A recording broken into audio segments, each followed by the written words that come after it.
সন্ধ্যায় সন্ধ্যায় তিনজন মিলে বেরিয়ে পড়েছি শপিং করতে। কিছু কেনাকাটা আছে, শপিং মলের সামনে এসে দাঁড়িয়ে রয়েছি। আর শুভঙ্কর কাছে গাড়ি পার্কিং করতে অগত্যা আমাকে দাঁড়িয়ে থাকতে হলো। আর তারপরে ভেতরে ঢুকে এসেছি। আমার ছেলে ফ্রিতে রকিং চেয়ার পেয়েছে, সেটাই একটুখানি চড়ে নিল। শুভঙ্কর এখানে ওর জন্য একটা স্টাডি টেবিল দেখছে। আর এদিকে মূলত এসেছি ছেলের জন্য কিছু জামাকাপড়, শীতের জামাকাপড় শপিং করতে, সেটাই কিনে নিচ্ছি। আর এদিকে মোটামুটি আমাদের কেনাকাটা কমপ্লিট হয়ে গেছে। আর এদিকে দেখো কি সুন্দর করে সাজিয়েছে মলটা।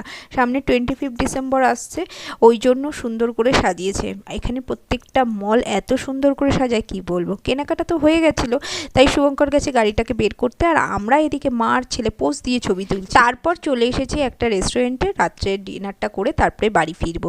এইরকম মাঝে সাঝে হলে কিন্তু মন্দ হয় না, কি আর করা যাবে, প্রতিদিন তো আর শুভঙ্কর ট্রিট দেয় না, আজকেই দিল।